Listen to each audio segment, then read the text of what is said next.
¿Qué tal? En este recorrido vamos a sumergirnos en la porción de la escritura conocida como Bereshit o Génesis, pero ojo, no la vamos a ver simplemente como la historia de la creación. Vamos a explorarla como lo que es en realidad, el plan maestro, el cimiento de una narrativa que es muchísimo más grande. Y esta es la idea central, el punto de partida de todo. Desde el primer capítulo de Génesis ya está puesto como en una semilla todo el plan divino. La creación sí, pero también la caída del ser humano y, muy importante, la promesa de la redención. Todo, absolutamente todo, está ahí desde el principio. Bueno, empecemos a desarmar esto. Toda la estructura de las escrituras, de principio a fin, se levanta sobre las historias y los temas que se establecen justamente aquí, en Bereshit. Es, literalmente, el cimiento sobre el que se construye todo lo demás. A ver, para refrescar la memoria, hagamos un repaso rápido de los eventos. Todo arranca con la creación a través de la palabra de Elohim.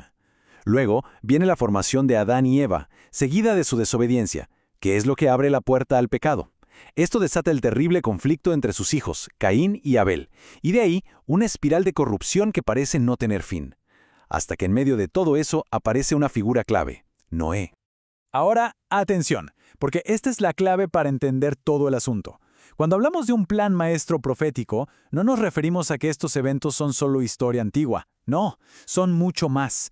Son como símbolos, como sombras o pistas que apuntan a una realidad mucho más grande que se iba a revelar con el tiempo. Vayamos ahora a los elementos simbólicos más importantes, los que se establecen justo al inicio en los relatos de la creación y la caída, porque es aquí, en estas primeras páginas, donde se definen las dos grandes fuerzas que van a estar en conflicto a lo largo de toda la escritura. Pensemos en esto. Desde el primer día de la creación, lo primero que se hace es separar la luz de las tinieblas. Y esto no es solo un evento físico, ¿eh?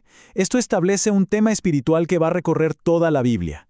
La luz, que representa lo bueno, lo santo, y la oscuridad, que simboliza el mal, la separación de Dios. Y claro, esto es una anticipación directa de Yeshua, quien mucho después diría de sí mismo, «Yo soy la luz del mundo». Y aquí tenemos un paralelo que es potentísimo.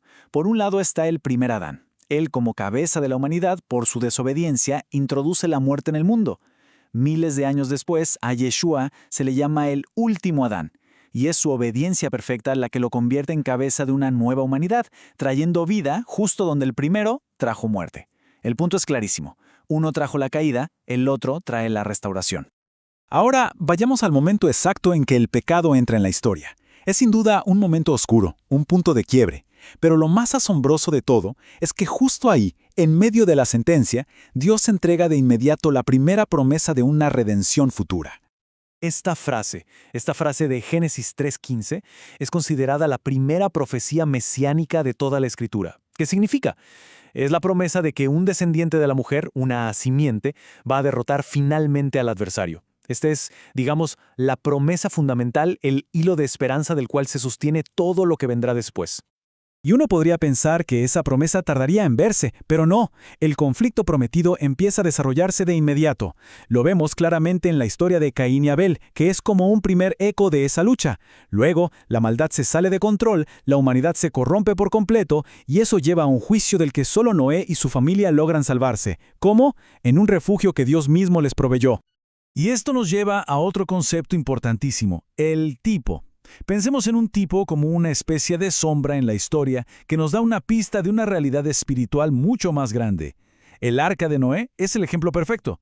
Sí, era un barco de madera real, pero proféticamente era un símbolo de Yeshua, el único refugio verdadero que puede salvarnos del juicio. Bien, ya vimos todas las piezas del rompecabezas que se presentan en Bereshit. Ahora avancemos para ver cómo todo esto encaja a la perfección. Vamos a conectar estos fundamentos con su cumplimiento final en las enseñanzas del Nuevo Testamento. Entonces fíjense cómo cierra todo. La palabra creadora de Génesis se cumple en Yeshua, la palabra hecha carne. La lucha entre luz y tinieblas apunta a Él como la luz del mundo. El fracaso del primer Adán, el redimido por el último Adán. La simiente prometida para vencer al adversario logra la victoria en la cruz. Y el arca de salvación prefigura el refugio que encontramos en el nuevo pacto. Todo conecta. Pero la cosa no termina ahí, ¿eh? Estos patrones, estos ecos, resuenan por toda la Escritura. La primera creación es solo un anticipo de la nueva creación que se describe en Apocalipsis. El juicio con agua del diluvio es una sombra del juicio final con fuego. Y el pacto que se hace con Noé es el primero de una serie de pactos que van preparando el camino hasta llegar al pacto renovado y eterno. Así que para ir cerrando la idea, Bereshit no es solo el comienzo de la historia, es como el índice de toda la historia. Establece los 4 pilares del plan de Dios: creación, caída, redención y restauración.